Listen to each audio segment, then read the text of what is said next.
Colorado. Uma perguntinha bem elementar. Quantos de vocês já tiveram a oportunidade de ouvir ou estudar um pouco sobre este assunto de escatologia? Quantos? Temos 1, 2, 3, 4, 5. 5 mãos por enquanto. 6, 7. Perfeito, obrigado. Não, só para ter uma ideia, porque em algumas igrejas as quais costumamos ir, a maioria, 90% nunca ouviram falar. Eu tive uma igreja no começo de 2014 que eu me assustei, uma igreja brasileira, que são raras as igrejas brasileiras às quais eu sou convidado. Eu ministro muito igreja hispana e também norte-americana, este assunto de escatologia. Mas a igreja brasileira de 2010 para cá está diminuindo muito, a gente não está realmente tendo muito convite, a gente está indo em lugares bem selecionados. Como eu acredito em estar aqui em Lowell, estar aqui com vocês, eu quero entender que foi uma indicação do dedo do próprio Deus, porque aqui tem muitas igrejas brasileiras, mas eu entendo perfeitamente pelo fato que estamos vivendo nos últimos dias. Este assunto, irmãos, com toda franqueza, não dá ibope. Este assunto não dá igreja cheia, né? Se fosse uma banda gospel, eu falo com profundo respeito, eu tenho certeza que o pastor Carlos teria que abrir até o teto para ajudar o povo a entrar. Se fosse uma banda gospel famosíssima, o teto teria que ser quebrado para entrar o povo. Mas se tratando deste assunto, realmente é uma minoria. Estou falando de igrejas brasileiras. Nas igrejas hispanas é assustador. Já ministrei na Califórnia, na Flórida, com 800, 900, 1.000, 1.300, 2.500 pessoas, só para ouvir esse assunto de escatologia. Eu pergunto, pastor, tem algum problema? Pastor, por quê? Por que a igreja está tão cheia? Porque o povo está com sede. Rapaz, então essa sede tem que vir para a igreja brasileira, porque eu não estou vendo igrejas brasileiras com tanta sede deste assunto. Não é um desabafo, não, mas entenda bem, é porque isso é um sinal muito claro da vinda de nosso Senhor Jesus Cristo. Por multiplicar-se a iniquidade, o amor de quase todos esfriaria. Isso está acontecendo nas igrejas hispanas? Também. Nas igrejas americanas? Também. Nas igrejas brasileiras? Um pouquinho mais intenso. Está acontecendo. Mas não estamos aqui para entrar em detalhes, é simplesmente para dar um esclarecimento. Isso é um trabalho que nós estamos fazendo desde 2009 nos Estados Unidos. Ou seja, desde 2009 nós estamos realmente trabalhando pesado com seminários de escatologia em todos os Estados Unidos. E este material que você vai ver faz parte de um disco CD, tá? Vou mostrar a vocês, tá? Até já pedir permissão ao pastor Carlos. É um trabalho muito simples, não é um trabalho como a maioria, nada contra, como eu vou dizer, as celebridades evangélicas. Eu não sou e nem pretendo ser celebridade evangélica, tá? Mas é um trabalho muito simples que você está vendo aqui, que é um CD, é um disco CD que contém mais de 500 slides no formato PowerPoint e no formato PDF, tá? Se você depois, fica bem à vontade, você não é obrigado a levar um CD sequer do meu material, né? Eu entendi que trazendo este material estaria abençoando algumas pessoas que gostassem de estudar mais a fundo este assunto. Aqui nós temos 40 anos, basicamente, de pesquisa, porque desde os meus 15 anos de idade eu pesquiso, investigo a fundo esse assunto. Então eu tenho 55 anos de idade, então são 40 anos que estou trabalhando na área da escatologia, tá? E aqui você vai encontrar muita pesquisa feita por mim, muito material compilado e muita coisa em espanhol. Tem muita coisa em português, mas quem já adquiriu o nosso material, como o pastor Sérgio, o nosso irmão Paulo Gardino, que é meu convidado. Quero apresentar o irmão Paulo Gardino, por gentileza. Esse jovem sorridente, né? Preparado para casamento, mas ele já é casado. Preparado para casamento, mas ele já é casado. Ele é da irmã Josiane. Esse jovem é o nosso seminarista ali em Boston, né? Eu coopero com o pastor Marconi Correia no Boston Theological School.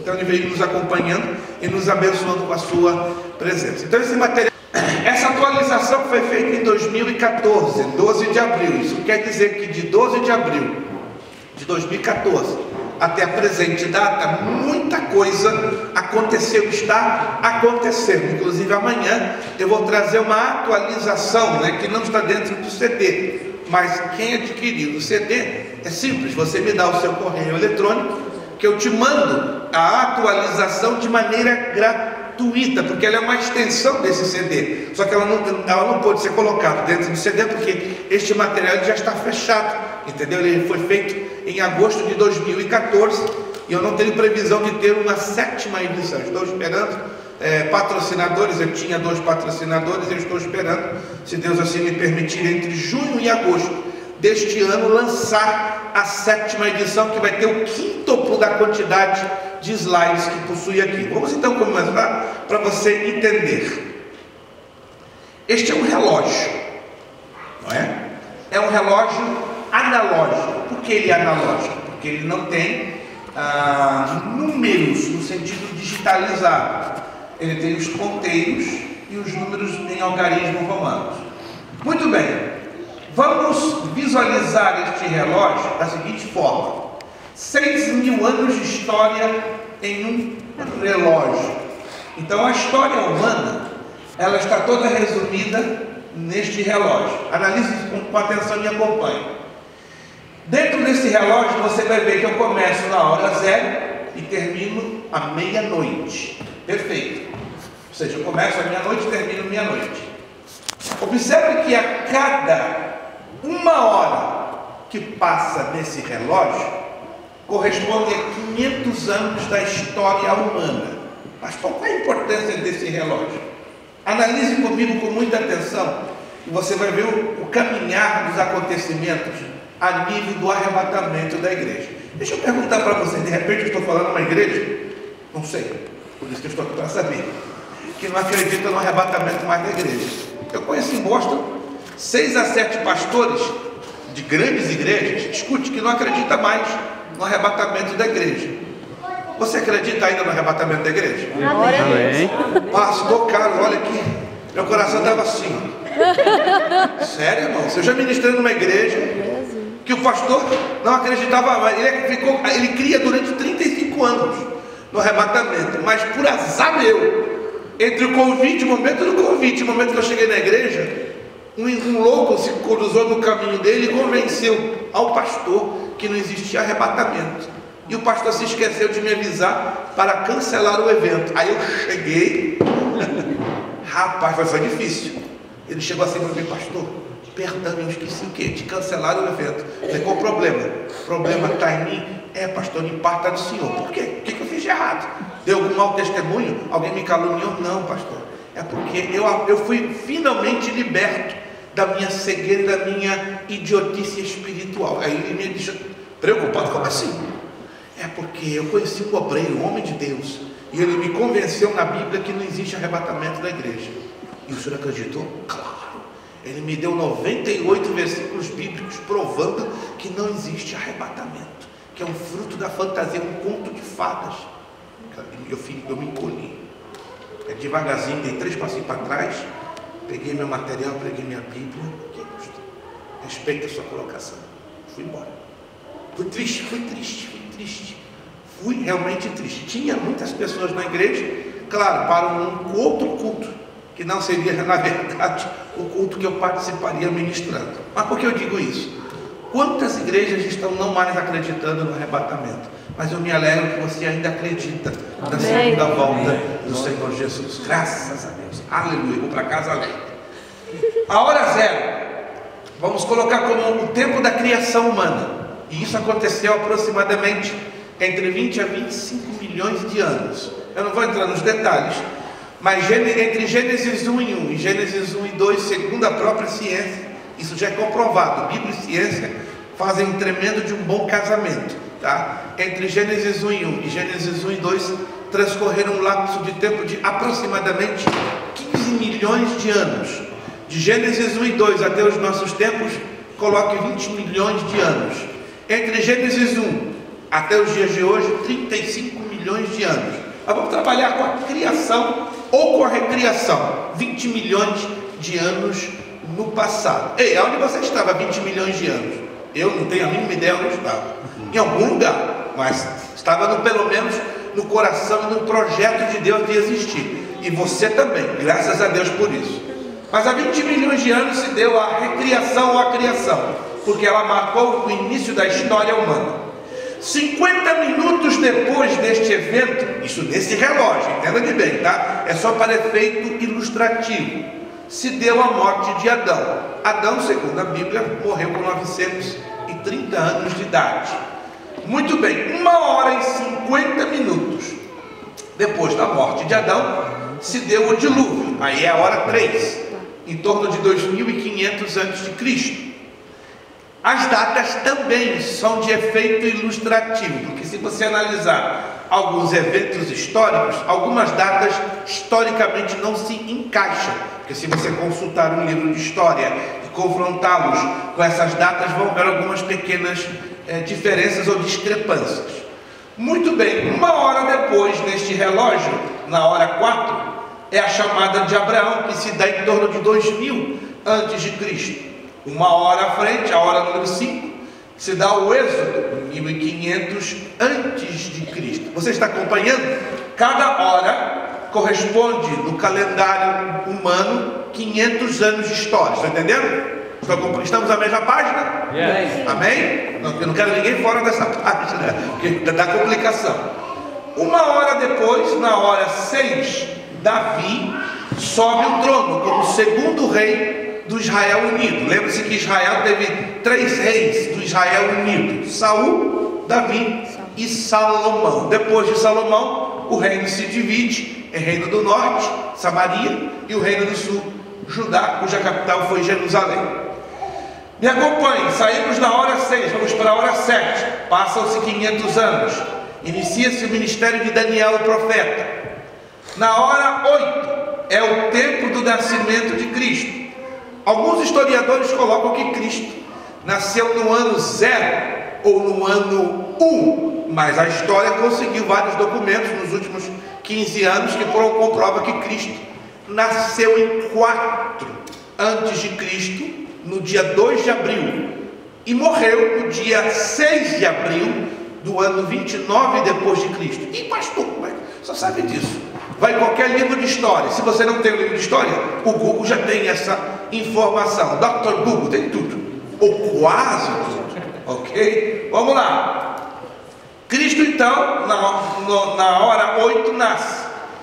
Passam-se 500 anos depois do nascimento de Cristo, ou do tempo do ministério de Cristo na terra, que é a hora 9, inicia-se a configuração ou a oficialização do sistema papal. O sistema papal ele começa a ser oficializado mais precisamente no ano 504 depois de Cristo, com a oficialização do seu primeiro papa. Embora, entenda bem, a Igreja Católica Apostólica Romana coloca como Pedro o primeiro papa da Igreja Católica, mas a história só reconhece a organização do sistema papal através de Sisto II, em 504 depois de Cristo. Ok, vamos tomar então o ano 500 depois de Cristo, 504, como o ano da oficialização do sistema papal. Passa 1 hora nesse relógio, entra a Idade Média. Esta Idade Média seria exatamente no ano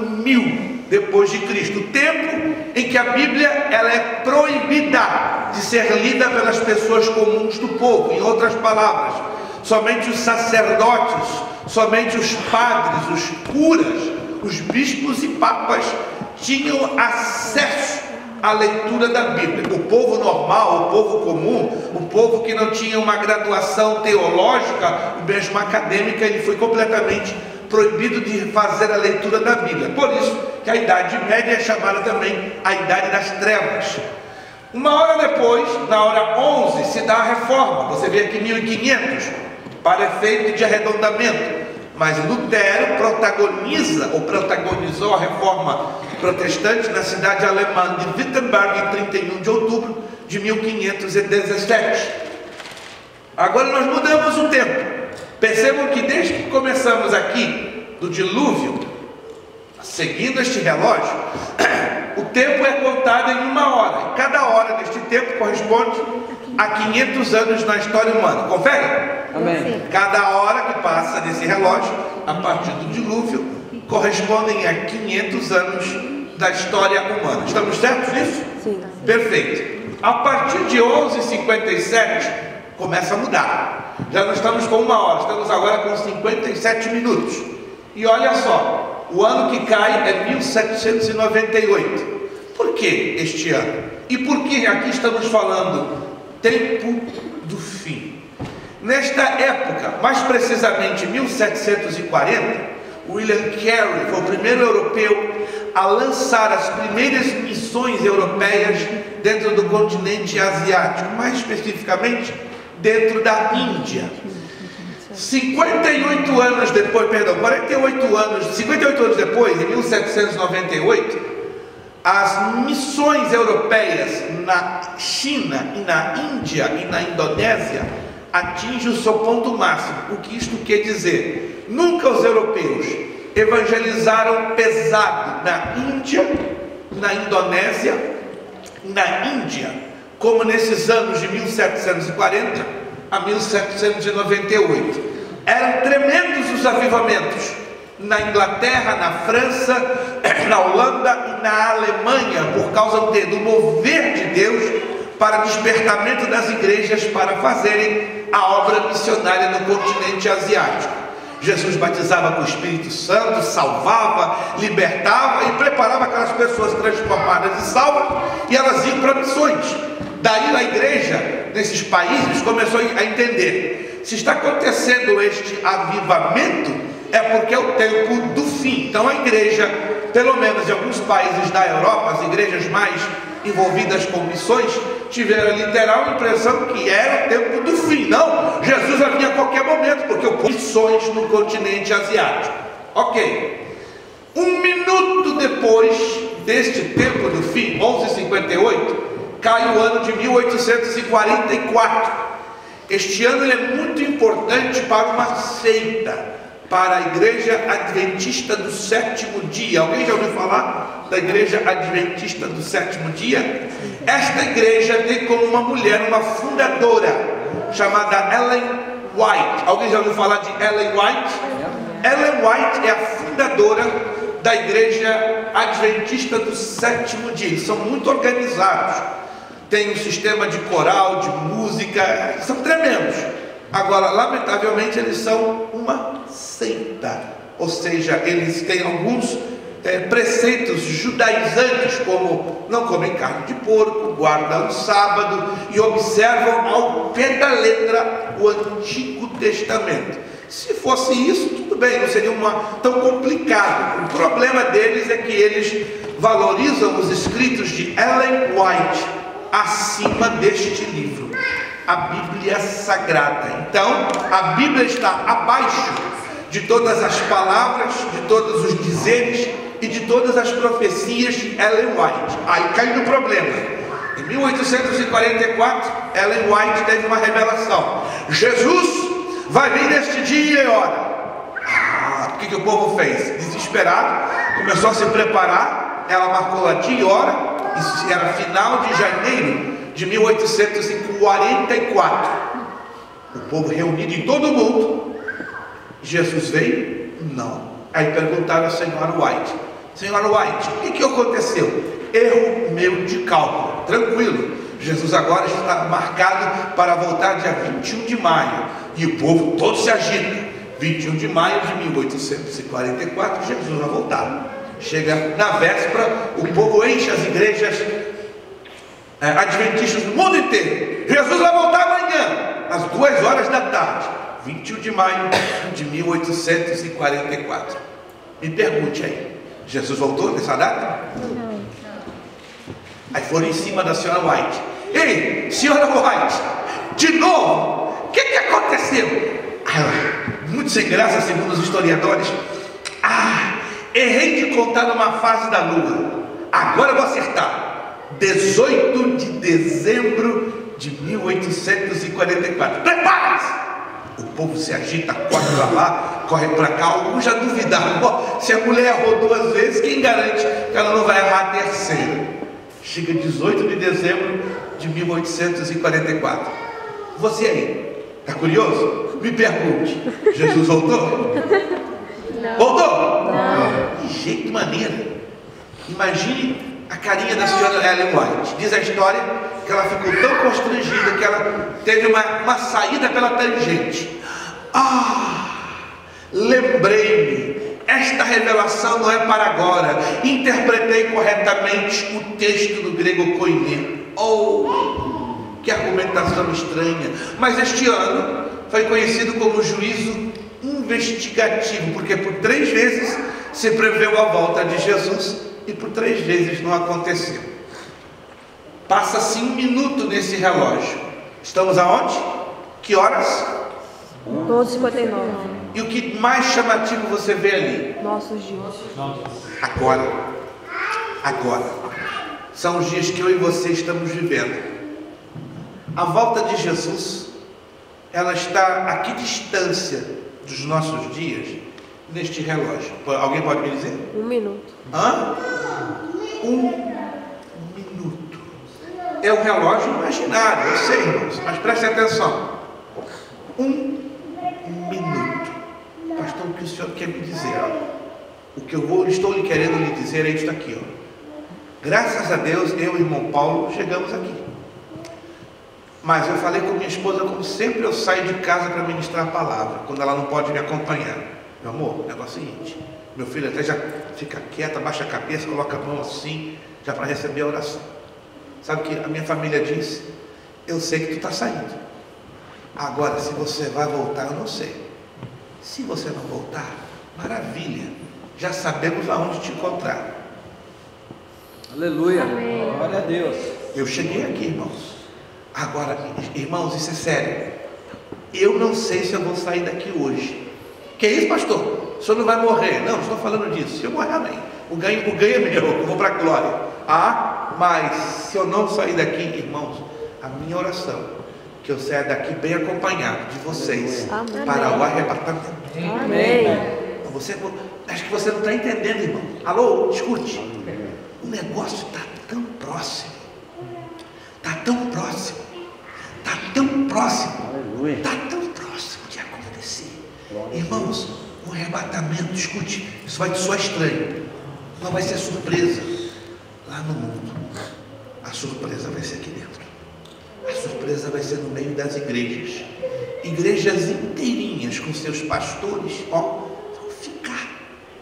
Porque não estavam preparadas ou não acreditam mais no arrebatamento. Mas graças a Deus que você acredita. Amém. Eu acredito.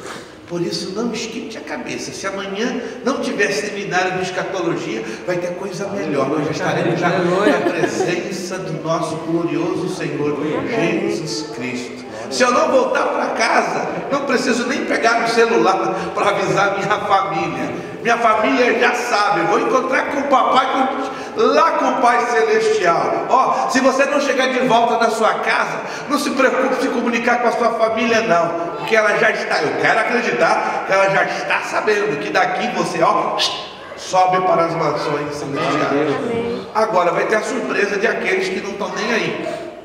Irmãos, eu desejo, e Deus deseja, que todos que estamos aqui participemos do arrebatamento. Mas vamos ser coerentes, vamos ser realistas. E não estou falando isso para rotular ninguém aqui, por favor. Não se sinta incômodo ou desconfortável o que eu estarei dizendo, porque é uma realidade, irmãos. Nós não podemos negar uma realidade. Você consegue pegar uma pedra e tapar no sol? Alguém tentou fazer isso? Eu, quando era criança, eu fazia direto. Pegava a tepeleira e... Criança de 6 anos, imagina, né? Quer experimentar certas descobertas científicas. E a única coisa que eu descobri é que o sol me arruinava os olhos. Eu ficava, eu não consigo tapar o sol com essa peneira, pai. Que negócio é esse? Meu pai ficava bem louco. Você nunca vai conseguir. A mesma coisa, irmãos. Tem um fato que nós não podemos negá-lo. No dia do arrebatamento, nem todos os crentes vão subir. A minha oração e a oração que nosso Deus, pelo Espírito Santo, faz lá no trono da graça, é que você suba. Mas eu tenho uma notícia que é realista, não é para entristecer o seu coração.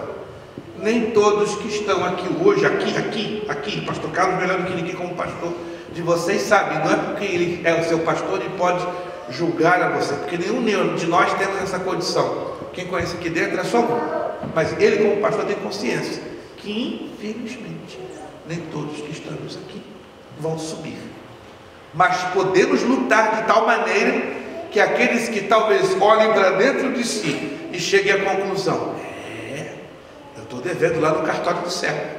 Se você chegasse à conclusão, hoje, amanhã, Deus vai te dar uma oportunidade maravilhosa de você dizer: Senhor, lá no cartório do céu estou devendo, mas vou batalhar para deixar meu nome bonitinho e ter eu mais do que nunca essa reforçada convicção que quando a trombeta soar, eu vou subir.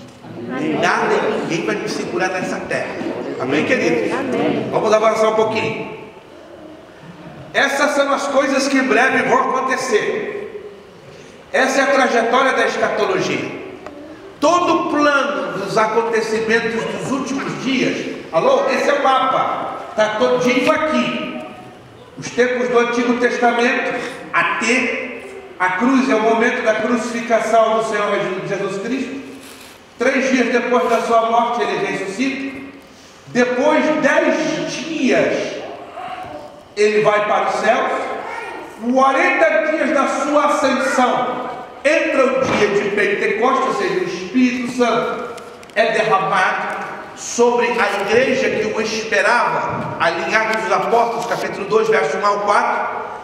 O derramamento do Espírito Santo inaugura oficialmente a era da igreja, ou dispensação da igreja, ou dispensação da graça, ou a dispensação do Espírito Santo.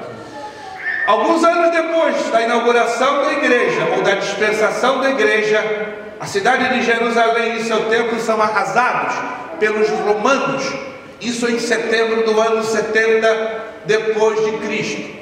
A trajetória da igreja se estende quase ao longo de 19 séculos.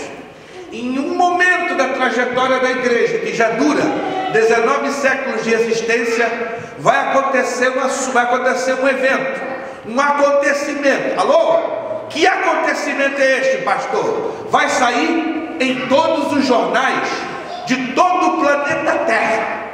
Nem quando o presidente Obama tomou posse do seu primeiro mandato, foi a notícia mais alvissareira, a notícia mais abaladora, a notícia mais impactante que houve neste planeta. Nem a morte de João Paulo II saíram em todos os jornais como este assunto, quando acontecer, vai sair. Desde o Le Monde de Paris ao Washington Post, desde o Globo do Rio de Janeiro até a Gazeta Mercantil de São Paulo, todos os jornais do planeta vão noticiar essa notícia que vai deixar todo mundo aterrorizado. Ocorreu o desaparecimento de milhões, de milhões, de milhões, de milhões, de milhões e milhões de pessoas. Amém. Na face da terra. Aleluia. Este assunto vai ser tremendo. Vai estar em todas as primeiras páginas.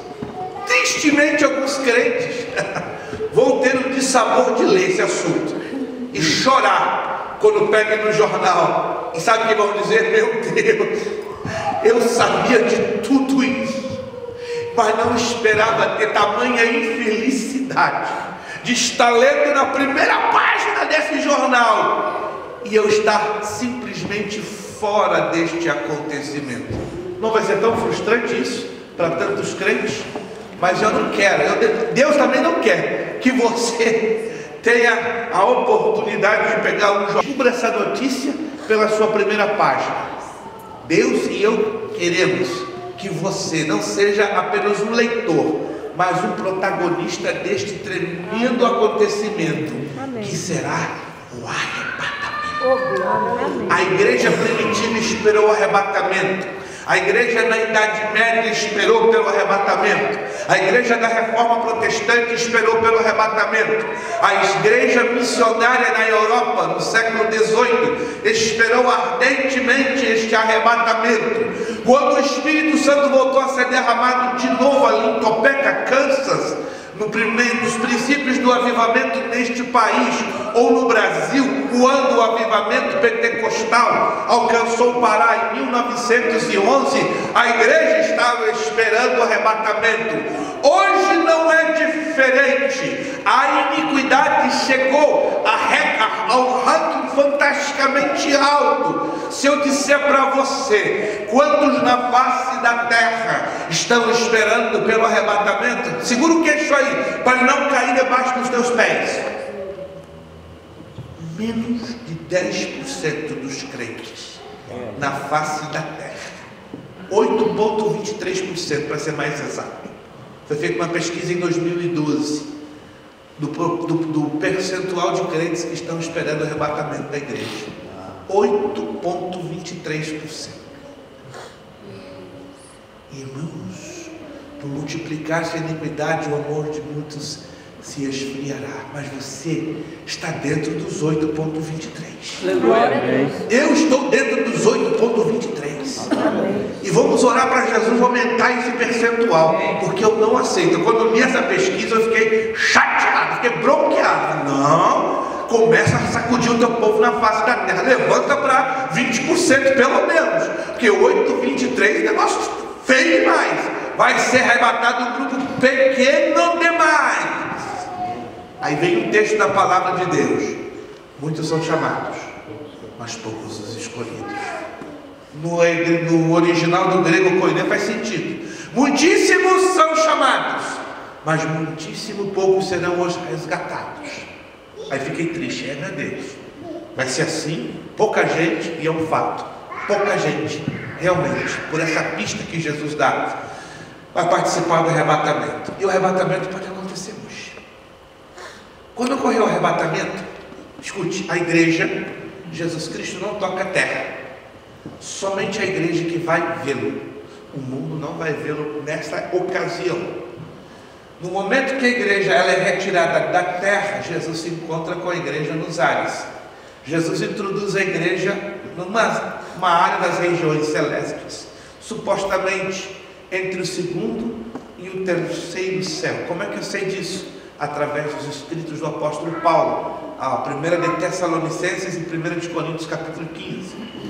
Quando Cristo introduz a sua igreja em alguma área do segundo e do terceiro céu, começarão dois eventos: tribunal de Cristo, bodas do Cordeiro. O tribunal de Cristo não é para julgar os crentes, é para distribuir recompensas, galardões pelo que se fez em favor da obra de Deus aqui na terra. As bodas do Cordeiro vai ser a maior santa ceia de todos os tempos. Não estará lá o pastor Billy Graham, muito conhecido, dando a santa ceia.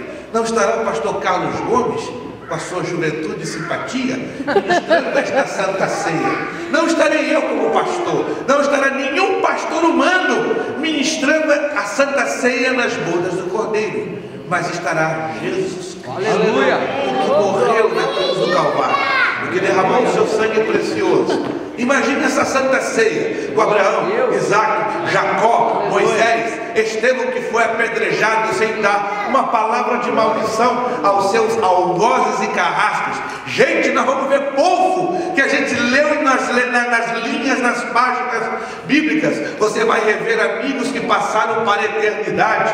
Vou rever meu papai, que eu perdi há 27 anos, né? Vou rever tanta gente que eu amei ao longo da minha vida, salva, graças a Deus, e eu tenho essa alegria de saber, eu vou reencontrar-me com eles e vou estar sentado ao ladinho deles, participando desta gloriosa santa ceia chamada as bodas do Cordeiro. Você tem essa esperança? Amém. Irmãos, dia e noite. Alguém está me dizendo, pastor, só estou meio paranoico. Eu estou, eu admito. Dia e noite, ó. Pergunta a minha esposa, irmã Maria Luísa, né? Quando eu coloco a cabeça no travesseiro, eu olho para ela, para os olhinhos dela, porque eu estou olhando para o meu rostinho. Ah, eu posso estar olhando para o teu rostinho agora, mas eu quero acordar olhando para o rostinho de Jesus. Quando eu acordo, ela fica bem chateada, né? E aí, você esperava ver quê? Jesus, eu estou te vendo de novo. Ela coloca a mão no meu nariz para de ser engraçado. Não, eu queria ver Jesus, sério. Não vou mentir para vocês, não. Olhar a esposa quando acorda é a coisa mais linda do mundo. Mas eu já falei para ela, eu estou falando para ela há 8 meses. Olha, você é muito linda, minha filha, mas queria acordar olhando para Jesus. Ingrata coisa nenhuma. É porque a minha alma já não está aguentando mais. Irmãos, eu sou conhecido como meio paranoico por estar tão desesperado pela vinda de... Irmãos, eu estou esperando já há 45 anos a vinda de Jesus. Que é isso, pastor? No momento que eu conheci o Evangelho, 31 de agosto de 1969, eu comecei a ficar bem doidinho, bem louquinho, bem apaixonado. Falei, para quando? Quando eu falei ao pastor Gesiel Gomes, pastor Gesiel, para amanhã que Jesus está vindo? Não, meu filho, calma. Pode ser amanhã, pode ser daqui a um minuto. Eu tive o pastor Gesiel há 4 meses atrás, ele me abraçou, e aí, continuo esperando Jesus, pastor, estou 45 anos no sal. Falei, eu estou 55. Eu estou mais tempo do que o irmão. Falei, então o senhor deve estar. Não, irmãos, eu estou apaixonado pelo regresso do Senhor Jesus, sobretudo nesses tempos que nós estamos vendo a apostasia, o esfriamento do amor de Deus e o cumprimento profético tão tremendamente se desdenhando, se revelando diante dos nossos olhos. Mas depois do arrebatamento, irmãos, escute, enquanto a igreja vai estar desfrutando desses 2 momentos no céu, na terra, aperte os cintos. Você não, quem ficar? Tribulação. Você está vendo ali que essa linha da tribulação, ela tem um pontinho aqui. Sabe o que significa esse pontinho? Vai dividir em 2 partes. Uma primeira parte de 3 anos e meio, uma outra segunda parte de 3 anos e meio. Na primeira parte de 3 anos e meio vai ser apertado, vai ser difícil, vai ser super complicado. Mas escute bem, vão aparecer 2 homens muito inteligentes, tremendamente brilhantes. Nenhum deles podemos comparar aos prêmios nobres que apareceram por esta terra, a nenhum diplomata e a nenhum estadista. Ou seja, 2 homens de uma sabedoria, de uma inteligência invejáveis. Quem serão eles? A primeira e a segunda besta. Apresento vocês o anticristo e o falso profeta. O mundo estará saindo de uma tremenda guerra. Que guerra é essa, pastor? Se você não sabe, logo que ocorrer o arrebatamento da igreja, e não sabemos quanto tempo isso vai ocorrer, porque a Bíblia não nos dá exatamente o tempo, mas vai ser algo assim muito rápido. Ocorreu o arrebatamento, o templo judaico será reconstruído, isso vai ser rápido, e quase que ao mesmo tempo, talvez uma questão de poucos dias ou poucas semanas, vai se desatar, vai explodir uma guerra liderada pela Rússia, liderando uma invasão a Israel.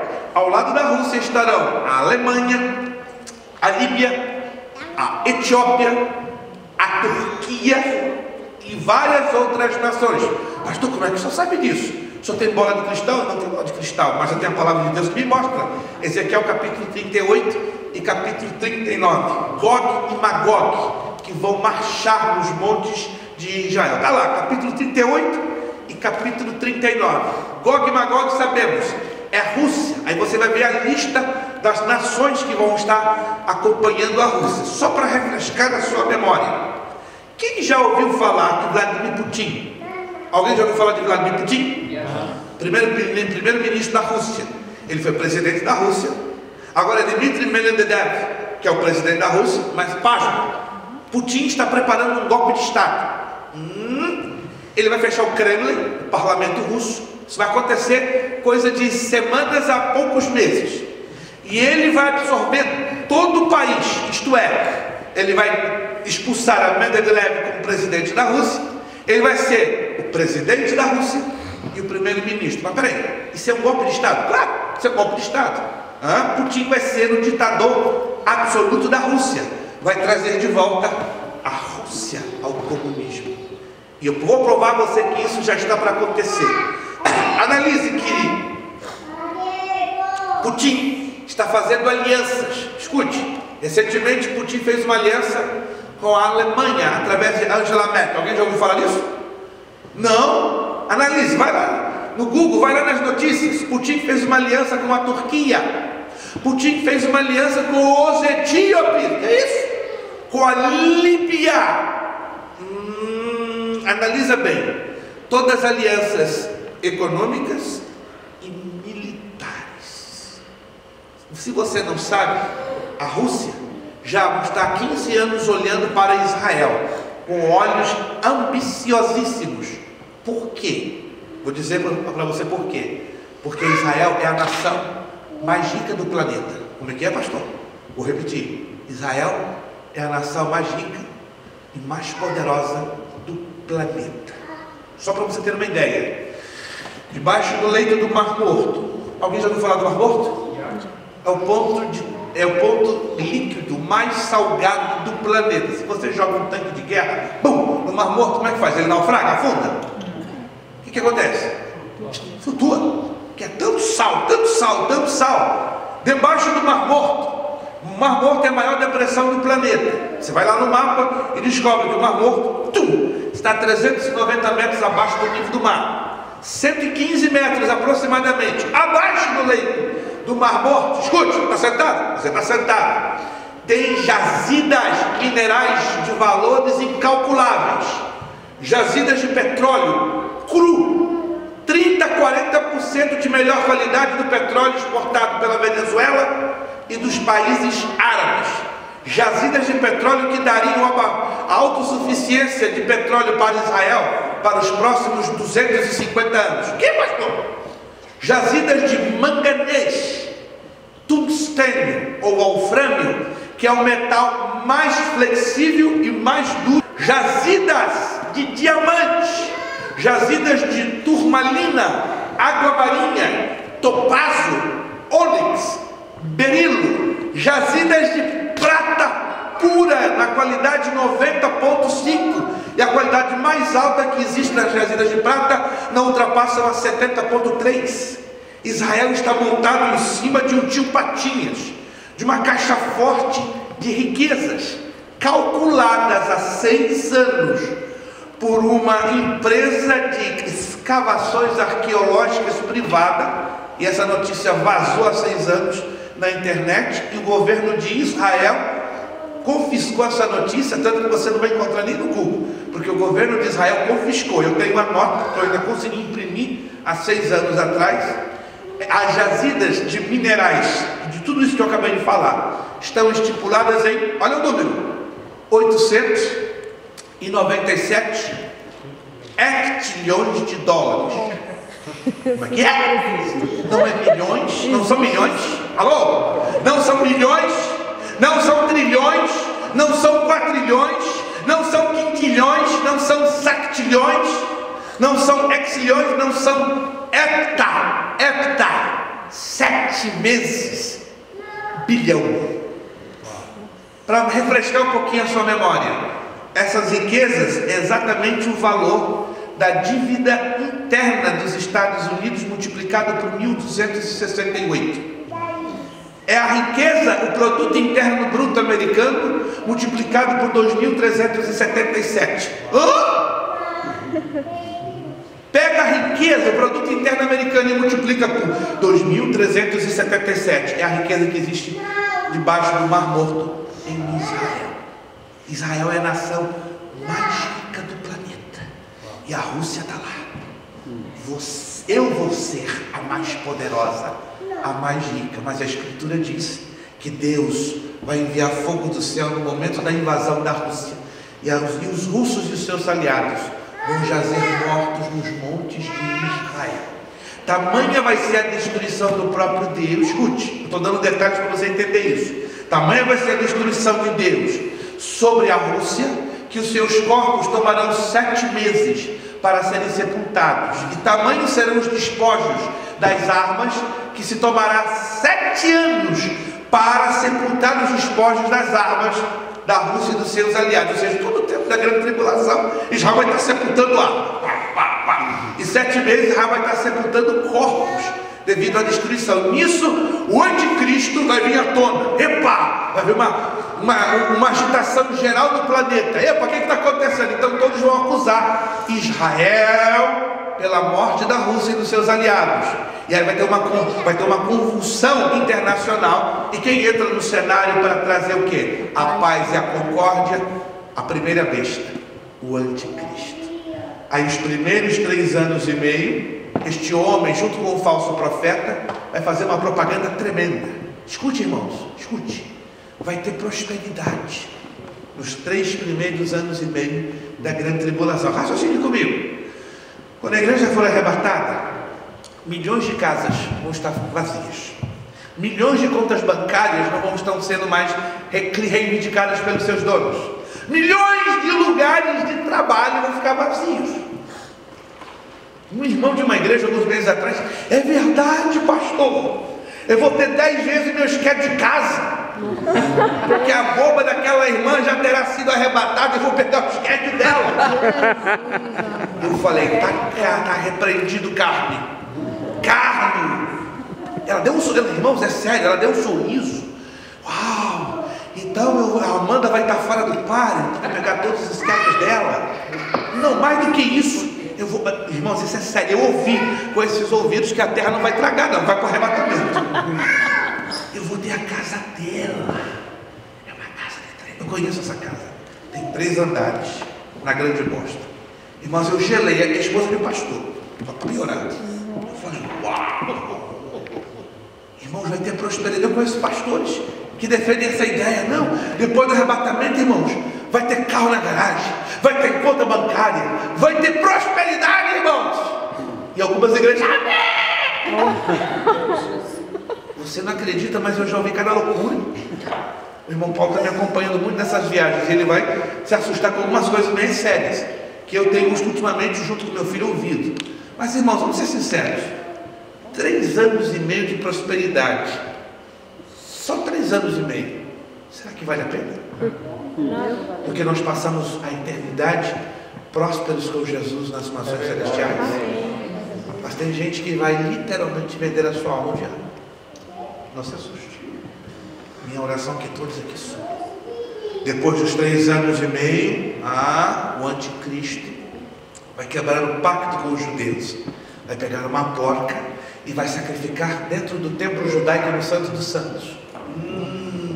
Vai quebrar o pacto, a aliança com os judeus, de acordo com Daniel capítulo 9, verso 26. Aí o anticristo vai mostrar quem ele é. Horrível, terrível, o emissário de Satanás. Lembre-se que neste período aqui, na primeira parte, vão estar 2 testemunhas judias, de acordo com Apocalipse capítulo 11. Vão ter um ministério semelhante a Moisés e a Elias. Alguém até ensina, não, Enoque e Elias vão voltar à terra porque não morreram. Algo está escrito na Bíblia. Minha Bíblia não mostra isso. Se trabalha muito com muita imaginação, damos às vezes renda solta, corda solta, para afirmar coisas que a Bíblia não nos declara e tampouco nos ensina. Se Elias e Enoque não morreram, qual o problema? Que eles precisam morrer, porque a Bíblia não, é porque se baseia só no versículo, de Hebreus 9, 27, importa que os homens, depois que morram, depois disso venha o juízo, mas se mal interpreta esse texto. Outra coisa, alguns pregadores de renome, isso é muito sério que eu vou dizer, se você quiser depois anotar, anote, mas vai estar tudo no CD, caso você queira adquirir, não estou querendo forçar você a levar esse material.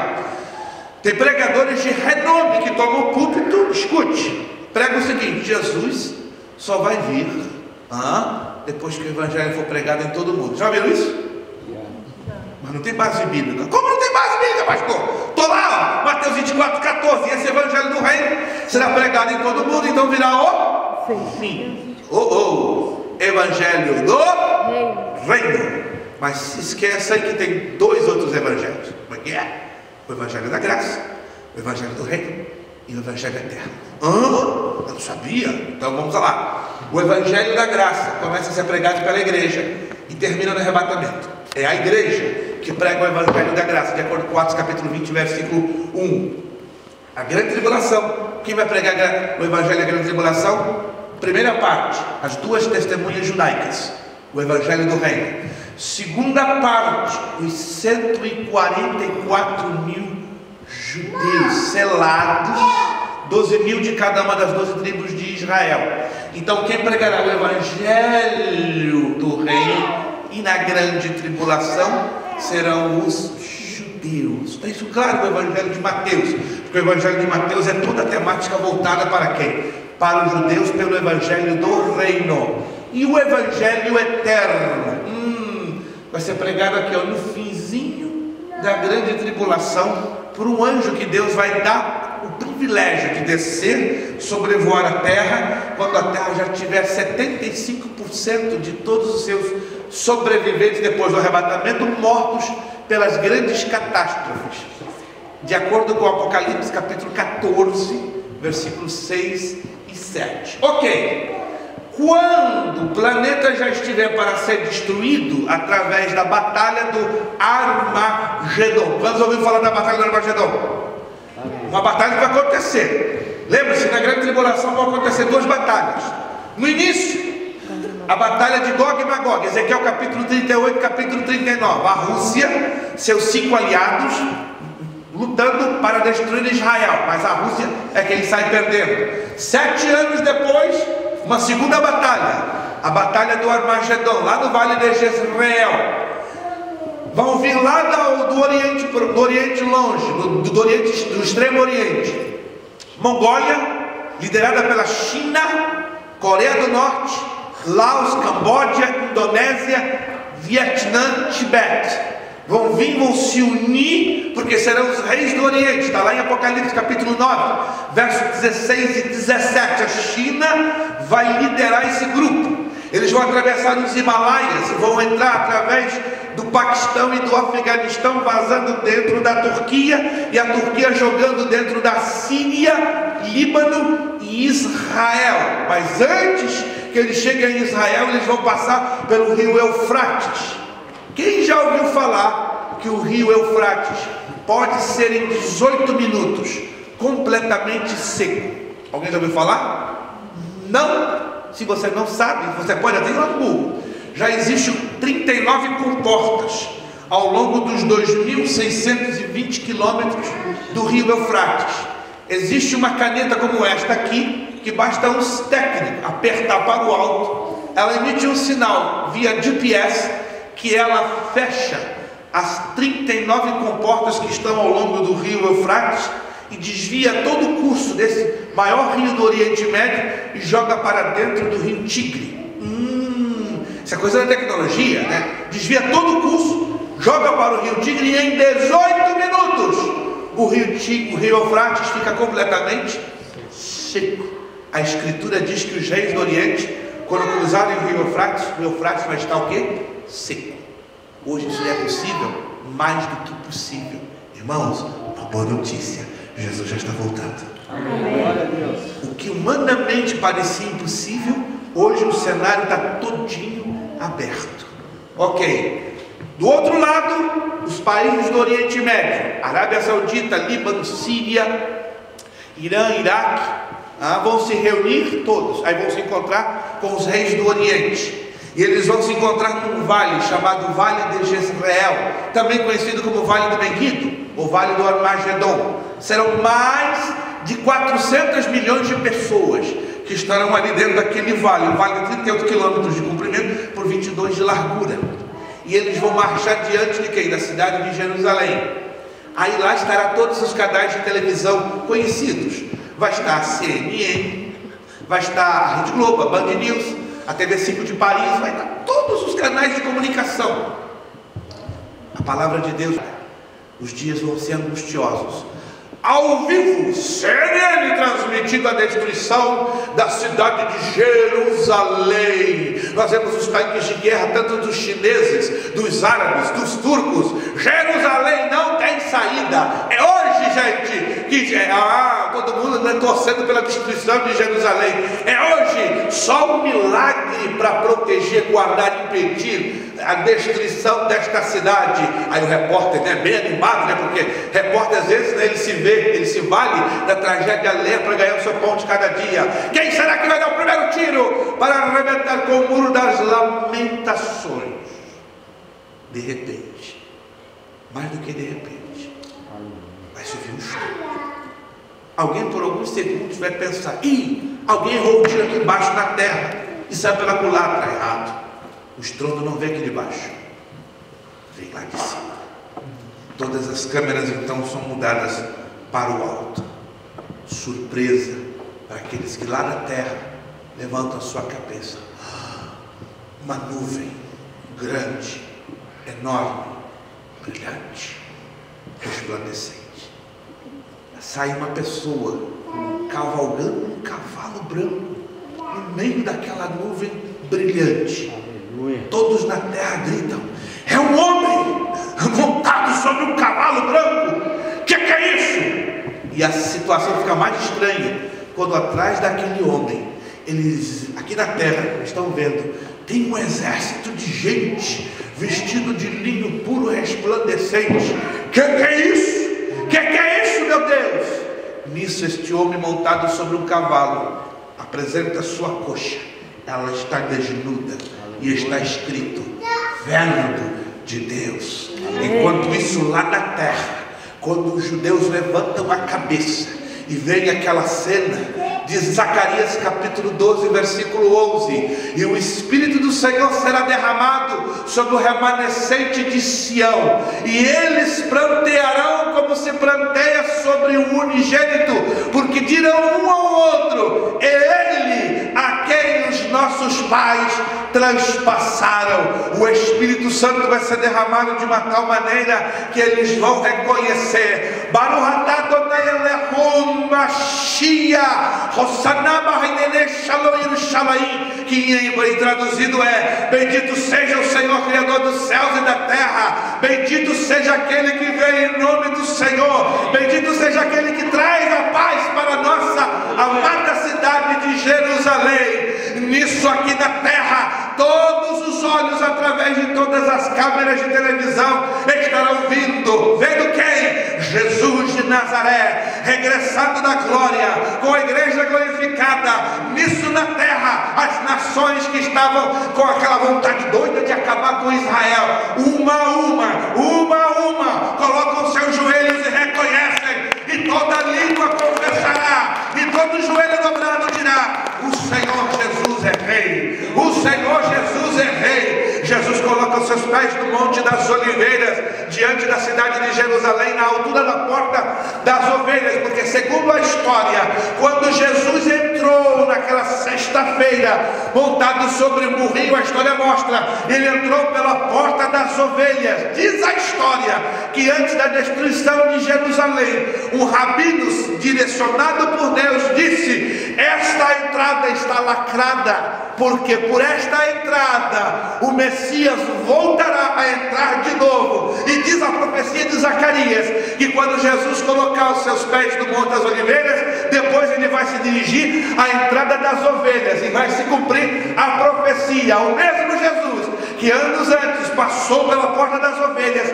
quando ele voltar colocando os seus pés no Monte das Oliveiras, ele vai de novo entrar por aquela porta. Só que aquela porta não vai estar lacrada, porque vai haver um terremoto que vai fender o Monte das Oliveiras, e o terremoto vai ser tão poderoso que vai quebrar todas as grades desta tipo de uma gaiola que está bloqueando essa porta das ovelhas. Aí o mestre Jesus vai entrar para que se cumpra a profecia. Quando o Monte das Oliveiras for partido em dois, vai sair um manancial de águas vivas, que vai sair de Jerusalém, vai viajar 17 quilômetros e vai cair dentro do Mar Morto. E aí se cumprirá a escritura dizendo que assim como o mar, assim como as águas enchem o mar, a glória do Senhor encherá toda a terra, e o Mar Morto vai ganhar vida.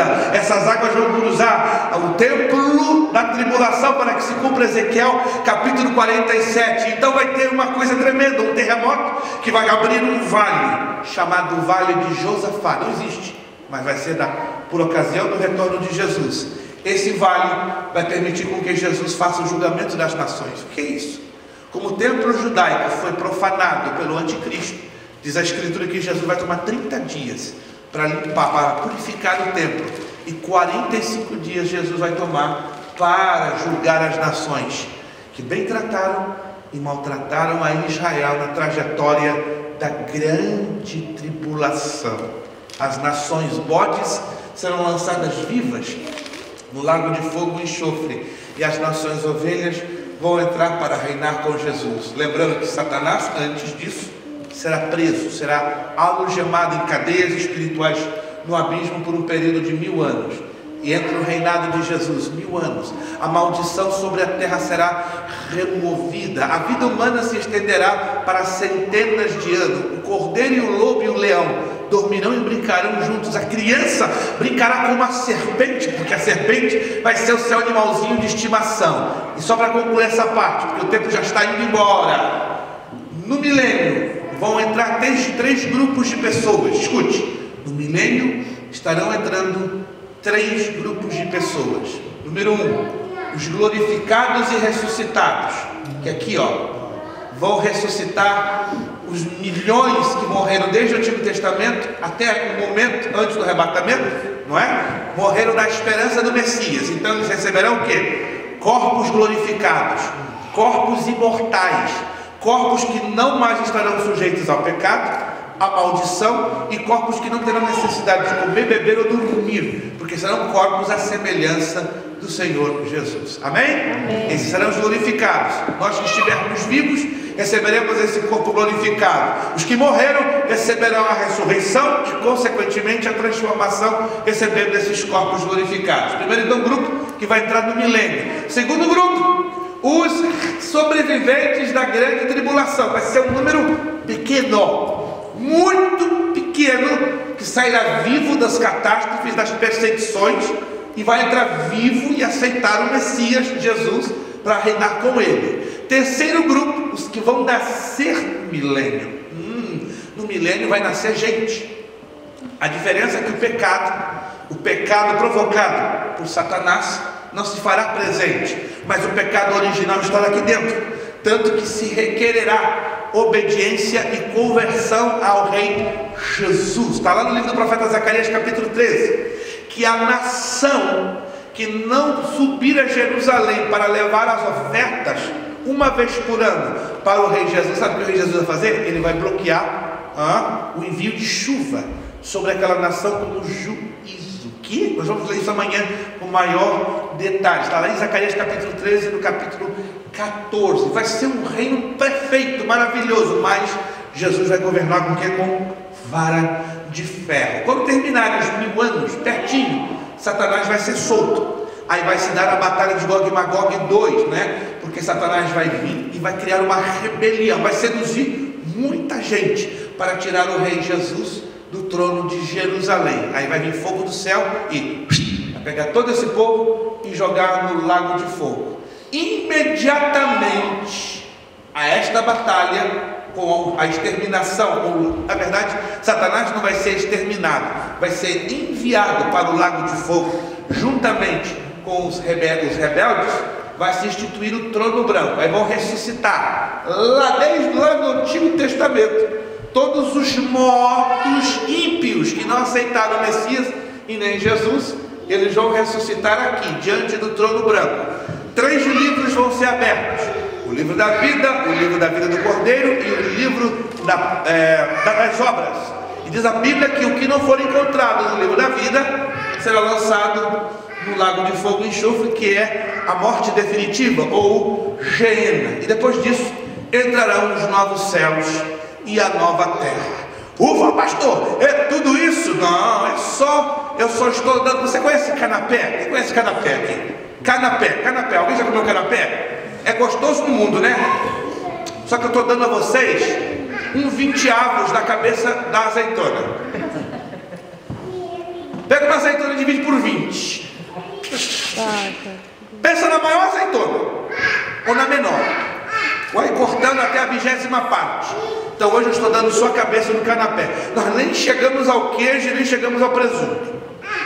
Amanhã eu vou dar a metade da azeitona e 10% do presunto e do queijo. Aí terminamos. Pastor, não vou comer o canapé? Não, dessa vez não. Só vou dar o gostinho para você. Só isso, só o gosto, tá? Mais adiante, isso é só uma resenha. O que nós vamos estudar? Última hora, gente, Jesus está regressando. Nós vamos estudar amanhã, com luxo de detalhes, as luas de sangue. Quem já ouviu falar das luas de sangue? Irmãos, isso é sério, tão sério, que está acontecendo diante dos nossos narizes e nós não estamos entendendo nada. Jesus está vindo na velocidade de high speed internet, aliás, na velocidade de fibra ótica, que eu descobri que a Comcast não está com nada, é a Verizon Fios, que é assim, ó. Jesus está vindo na velocidade do Verizon Fios, que é fibra ótica. Amanhã nós vamos entrar detalhadamente sobre isso. Nós vamos falar que o ano de 2013 ser cristão foi um negócio difícil e as relações muito agitadas com Israel e os Estados Unidos. Vamos falar sobre a criação de um ID internacional que está aí a caminho, né? Está aqui um modelo de um ID que está a caminho da sua carteira. E tudo começou com como? Através do Obamacare. Você sabia que o Mass Health hoje é federal? Sabe qual foi o objetivo da criação do Mass Health federal? Não foi regularizar o sistema deficiente de saúde dos Estados Unidos. Para quem imagina que foi isso, a razão exata do Obamacare não foi essa. Foi exatamente cadastrar. Eu tenho o Mass Health. Recentemente eu recebi os cartões, mas o objetivo é ter o controle de todas as pessoas nos Estados Unidos, ilegais ou não legais, para que o banco de dados do país seja remetido aonde? Ao banco de dados da União Europeia. Ou você pensa que o anticristo não sabe quem sou eu e quem é você? Amanhã nós vamos provar você que o anticristo já existe. Pastor, não fale essa. Ele já existe, ele é vivo e está governando como? Pelos bastidores. Ele não pode governar plenamente por uma simples razão. Quem sabe por quê? Ele não pode governar plenamente nem dar as caras por uma simples razão. Qual é? O que você imagina? A igreja está aqui. A igreja ainda está aqui. Alô? Pastor Carlos está aqui, eu estou aqui ainda. Graças a Deus nós ainda estamos aqui. Então o anticristo não pode se revelar agora. Ele está nos bastidores. Eu vou provar isso a você amanhã com textos bíblicos.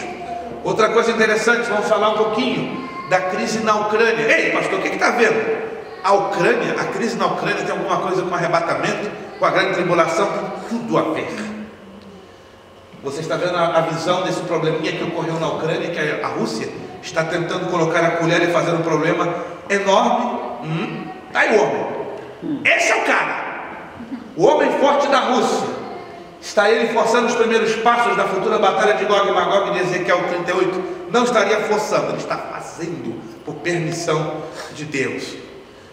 Vamos falar um pouquinho, né, do pré-tribulacionismo, do mesotribulacionismo, do pós-tribulacionismo. Tem gente que acredita que Jesus vai vir da grande tribulação. Tem gente que acredita que Jesus vai vir na metade da grande tribulação e arrebatar a igreja. E tem gente que acredita que Jesus só vai arrebatar a igreja no final da grande tribulação. Um negócio complicado, né? Tá difícil. Não vou entrar em muitos detalhes. Por exemplo, Israel é o principal relógio de Deus na terra. Nós vamos estudar sobre isso amanhã. Israel como nação, um pouco de história sobre a destruição de Jerusalém, sobre a terra prometida que está aí, ó. Josué 1,4 mostra que toda aquela área ali no milênio vai pertencer a Israel. E um pouco mais do que isso, esse mapa nos mostra a ampliação. Aí você vai entender que a razão das guerras que estão ocorrendo no Oriente Médio é porque Israel vai ser dono da Síria, uma parte da Turquia, toda a Líbia, 1/4 da Arábia Saudita, 1/3 do Iraque vai pertencer a Israel, 1/6 do Egito vai pertencer a Israel. Israel vai sair de 22.072 quilômetros quadrados para mais de 3.950.000 quilômetros quadrados. Israel vai tomar uma dimensão assustadora. Esse é o tamanhozinho de Israel hoje, essa parte amarela. Então Israel vai ser dono do Líbano, da Síria, da Jordânia, de uma parte da Arábia Saudita, de uma parte do Egito, de uma outra parte do Iraque, de uma outra parte da Turquia. Irmãos, os céus e a terra passarão, mas as palavras do nosso Deus não hão de passar. Amém. Deus prometeu e vai cumprir-se o que Deus jurou a Abraão, a Isaac, a Jacó, a sua querida nação de Israel. Essa evolução territorial de Israel com o passar dos tempos, como Israel ganhou e perdeu com algumas guerras. Vamos falar o projeto das Nações Unidas em rejeitar a Israel e assumir a autoridade palestina como um Estado reconhecido pela ONU. Você sabe? Quem sabe que o presidente Barack Obama já está dando as costas para a nação de Israel? Quem sabe? Quem sabe que Dilma Rousseff já deu o apoio à autoridade palestina e está se afastando de dar esse apoio a Israel. Irmãos, dias difíceis estão sendo esperados para os Estados Unidos e para o Brasil. Analisa com cuidado, não estou querendo criar nenhum tipo de sensacionalismo. Analisa a situação econômica, política e espiritual do Brasil. Analisa isso com carinho e analise isso aqui, ó. Raciocine comigo juntos. Eu não estou impondo nenhuma ideia. É coincidência ou não, depois que Dilma Rousseff foi reeleita presidenta do Brasil, que as coisas no Brasil estão piorando de mal a pior? Analise isso. E é daí que vai piorar mais ainda, porque Dilma foi categórica. Israel, ela disse isso 12 dias depois que ela foi reeleita. Israel não está nos nossos planos. Abençoarei aqueles que te abençoarem, mas amaldiçoarei aqueles que te amaldiçoarem. Dias negros estão esperando o nosso Brasil. Dias negros estão esperando esta nação. Pastor, então qual é a saída? A saída é para cima. Aleluia! Glória a Deus! A saída é para cima. A saída, alô, é para cima. Glória a Deus! Se você quer buscar sair aqui na terra, tem uma péssima notícia, irmãos. Eu não sou pregador de prosperidade. Se você veio ouvir uma palavra que massageia o seu ego, ei, gente, vai ter emprego à vontade, vai ter prosperidade à vontade, vai ter dinheiro saindo pelo ladrão. Irmãos, eu não sei. Aí o pastor Carlos errou de endereço e errou a pessoa. Eu não sou esse pregador, irmãos. Eu estou aqui para trazer uma mensagem para incomodar o seu coração, para incomodar a sua alma, para levar a você e a mim a viver uma vida mais de santidade e de arrependimento, proclamar um evangelho que salva, transforma, liberta e prepara o homem para habitar os céus, e mostrar para o homem que o paraíso ainda não está aqui na terra não. O nosso foco é o céu. As mansões celestiais estão preparadas para nós. Jesus vai governar nessa terra sim, mas irmãos, pelo amor de Deus, chega com esse negócio de teologia da prosperidade, porque desculpe, isso está enojando, isso está sendo uma coisa nojenta demais, porque está tirando o povo de olhar para o céu, de olhar para Jesus, de olhar para a sua glória, de olhar para a sua majestade. Maranata, ora vem Senhor Jesus, Ele veio. Querem os pregadores da prosperidade ensinarem diferente, querem os pregadores de prosperidade receberem popudas ofertas e aplausos hostigosos. Ei, mas Jesus veio e vai deixar eles assim, ó. Mas aleluia, que o mundo nos rejeite, que o mundo nos chame de doido e paranoicos. Uma coisa eu sei, caminhando eu e você vamos para Canaã. Amém. Para Canaã. Aleluia. Já está chegando o horário de finalização. Irmãos, tem muito mais ainda. Ei, eu não vou conseguir dar tudo. Não vou conseguir dar tudo. Nós vamos falar sobre o movimento da Síria. Hoje é sábado. Hoje é sábado.